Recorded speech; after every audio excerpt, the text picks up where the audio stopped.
Doctor صاحب بہت شکریہ پروگرام کے لیے، آپ نے وقت نکالا۔ اب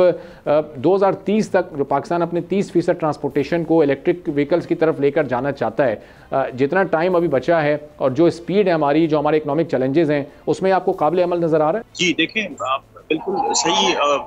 گورنمنٹ کی سوچ ہے اور پالیسی کی جو ڈائریکشن ہے وہ بالکل ٹھیک ہے کہ ہمیں الیکٹرک وہیکلز پہ جانا ہے۔ کیوں جانا ہے، میں آپ کو 2 وجوہات دوں گا۔ ایک یہ کہ پاکستان کا جو میجر امپورٹ بل ہے وہ آئل سے آتا ہے، اور اگر اس کا میں آپ کو میگنیٹیوڈ دے دوں تو وہ آپ ایک ماہ میں $1 بلین کا آئل امپورٹ کرتے ہیں آلموسٹ۔ یہ جو آپ کے ابھی اپڈیٹڈ اسٹیٹسٹکس ہیں اسٹیٹ بینک کے، اس کے مطابق تو اگر 30% آپ بچاتے ہیں تو اس کا مطلب ہے ہر سال آپ $300 ملین بچا رہے ہوں گے، اور اگر اس کو آپ اینولی لے کے جائیں تو یہ $3.6 بلین بنتے ہیں۔ تو $3.6 بلین مینز ایک سال میں بچانا، اٹ مینز کہ آپ کو IMF کی ضرورت نہیں رہتی، آپ کے پاس کافی سارا جو ہے وہ امپورٹ سے بچت ہو سکتی ہے۔ تو ایک بڑا خوش آئند اقدام ہے، لیکن اس کو سسٹین کرنا اور اس کو ایک اس طرح سے لے کے چلنا کہ یہ انکلوسیو بھی رہے اور معاشرے کے سبھی جو طبقات ہیں وہ اس سے فائدہ اٹھا سکیں، یہ ایک چیلنج ہوگا گورنمنٹ کے لیے۔ اس کے لیے آپ کو چارجنگ انفراسٹرکچر بلڈ کرنا ہے۔ چارجنگ انفراسٹرکچر بلڈ کرنے کے لیے گورنمنٹ کو انویسٹمنٹس چاہیے، اور وہ انویسٹمنٹ پاکستان کی چونکہ معاشی حالات ایسے ہیں آپ پرائیویٹ سیکٹر کے بغیر نہیں کر سکتے، تو یہ کچھ چیزیں جو ہیں اس کو فگر آؤٹ کرنا گورنمنٹ کے لیے بڑا امپورٹنٹ ہے۔ تیسری چیز جو میں یہاں پہ کہنا چاہ رہا ہوں وہ یہ کہ جو EVs ہیں وہ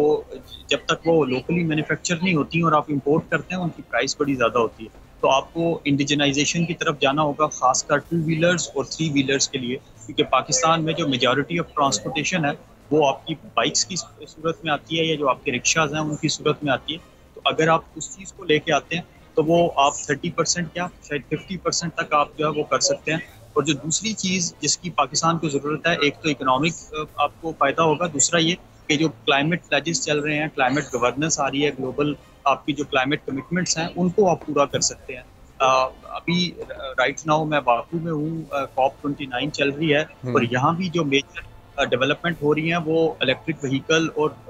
بیٹری سٹوریج فیسلٹیز اور اس میں ہو رہی ہے تاکہ آپ ٹرانسپورٹیشن کو ڈی کاربنائز کر سکیں۔ تو اس اسٹریٹجی کے تھرو پاکستان 2 آبجیکٹیو جو ہے وہ اچیو کر سکتا ہے، ایک یہ کہ آپ اکنامک بینیفٹ لے سکتے ہیں، امپورٹس کم کر سکتے ہیں، اور دوسرا یہ کہ آپ اپنی جو کلائمیٹ ایمبیشن ہے اس کو بھی شو کر سکتے ہیں۔ تو فار می اٹس اے